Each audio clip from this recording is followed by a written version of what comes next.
with the retirement of Patrice Bergeron, it puts the Boston Bruins in a pretty tough spot, having Pavel Zacha as your number one center. But recent reports have linked the Anaheim Ducks stars in Mason McTavish and Trevor Zegras to the Boston Bruins. Trevor Zegras, of which being an RFA, likely either to acquire his rights via trade or an offer sheet if it comes to that. Now, what do you think about these little rumors here of Boston Bruins trying to go out and get a number one center, a guaranteed number one center of these two guys? It's very interesting. You touched on the Bruins having little to no center depth, and there's some big name guys out there, like you said, in Trevor Zegras, and he's absolutely amazing. He's a very talented player, and it makes a lot of sense. But I'm very I'm skeptical because the Bruins don't have a lot of prospects they could trade. The way the Anaheim is, they're in no position to compete at the moment. So it's not like they'd take older guys on expiring deals. They want as many young pieces as they can get, and they only have like $5.5 million in cap space. So I'm very curious to see how they could rig it up. Yeah, the Bruins would likely not be able to do this right now. Some other moves would have to be made to be able to do this. Sure. If it was an offer sheet, trade, they may be able to get some things done. They don't have many prospects, like you said, but the signing the signing just won't happen regardless. You can see the Bruins here at $5.4 million in cap space, with also needing to sign Jeremy Swayman, who is currently an RFA for the Boston Bruins as well. Right. So that would take up a good chunk of that money, but a trade is still possible to acquire his RFA rights. Still would be a bit of a trouble to be able to sign him off that. Off that trade for his RFA rights, but something I can see it happening. It's not too big of a stretch of the imagination.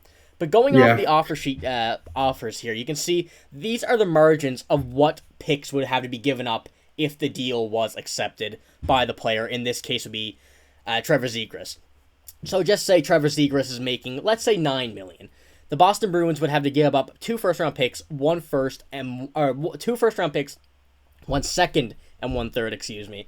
But the Boston Bruins will also have to reacquire this upcoming year's first-round pick, which is currently with Detroit in the Tyler Bertuzzi trade. So Noah, just on this topic, what do you think you can see Zegras making if he were offer sheeted, or even being re-signed by the Anaheim Ducks? Just the area of the money. It's there's a couple different options. You look at guys like Tim Stutzel, not last year. Yeah, last year I think he got 8 years at 8.5 for a guy who was consistent 60-point guy. I mean, you look at Trevor Zegras, he kind of put up the same kind of numbers.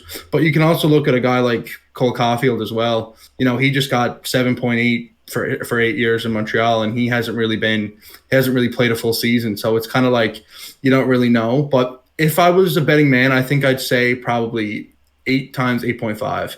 So I mean, I think that falls under the category for the 2 firsts, a second, and a third. It's a hefty price. It is, yeah. I can see that being around the price of what you would cost for Zegras. I wouldn't say he's been overly one of the best players in the league over the past few seasons. Obviously, with Anaheim, it's pretty tough to do that because they don't have such a talented team, I would say. But he is one of the faces of the league, and the NHL is trying to push that narrative that he is that face of the NHL.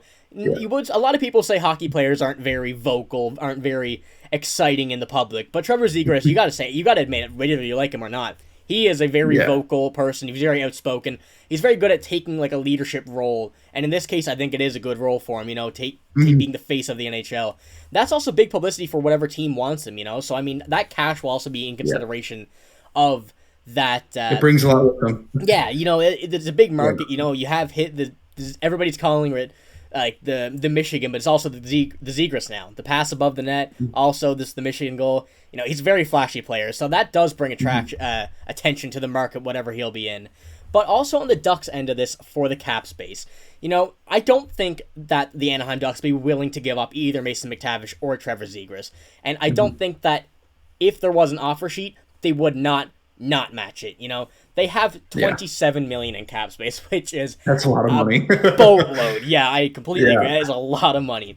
They also have some RFAs to sign as well, though, in Jamie Drysdale, Troy Terry, and Trevor Zegras, and I think all of those will be able to be signed with this money. But no, out of those three, you might be a pretty obvious question, but it might not be as well for some people. Who would you, of Jamie Drysdale, Troy Terry, and Trevor Zegras, do you think would be a priority for the Anaheim Ducks?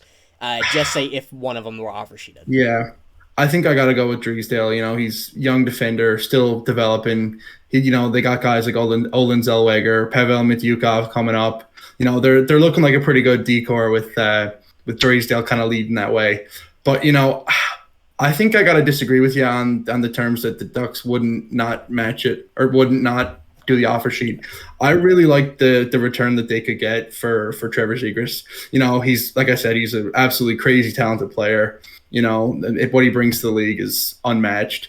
But to get a first round pick or a two, I can't remember what the exact two first round pick. Yeah, that's a lot. And they just drafted Leo Carlsson second overall. He's he's going to be a bona fide first line center.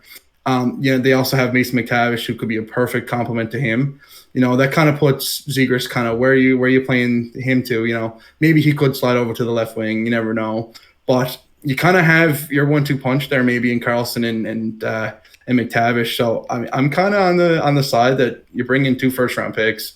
To be honest with you, I do like your idea on that. I think it all depends on the salary as well. If it wasn't the 8.5 where you get 2 first rounds, a second and a third, I think that it certainly is a possibility with those picks. Now, if it was probably around the $6 million to $7 million, I don't think it happens where it's a lower amount of picks, obviously. I don't think it would be too enticing to be able to give him up for that much, because I think you could probably get more in a trade if you were to trade him. Yeah, you would. But I also think what you might see is if the Bruins are really serious about trying to acquire him, you'll see them get his rights, sign him to a 1-year, because they only have $5 million in cap space at the moment. So you could see them acquire his rights, then sign him to a 1-year or a 2-year kind of bridge deal. Then 2 years down the road, when they have a little bit more money, that's where you see him get the 8.5. Yeah, that is another likely situation too. It all depends on Zegras if he would take that money in that situation. But I do think that it is a crucial idea that you need to keep Trevor Zegras. Like you said, they do have a very depthy center core, but Trevor Zegras is one of the best. I don't think you can go wrong with a center core right now of Trevor Zegras, Mason McTavish, and Leo Carlsson on the top 3, or 1, 2, and 3, I should say.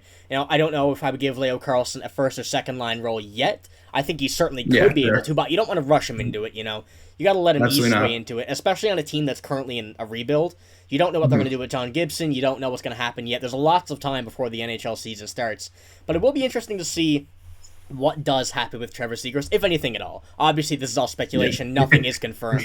But Trevor Zegras, you got to think, is someone who is being looked at by other teams. Obviously, he's such a good player on a pretty, difficult team, I'll say right now. But there's also many centers on that team that will be looking for an opportunity to make this roster. And, maybe they need to move a couple out. Maybe they want to put someone else in.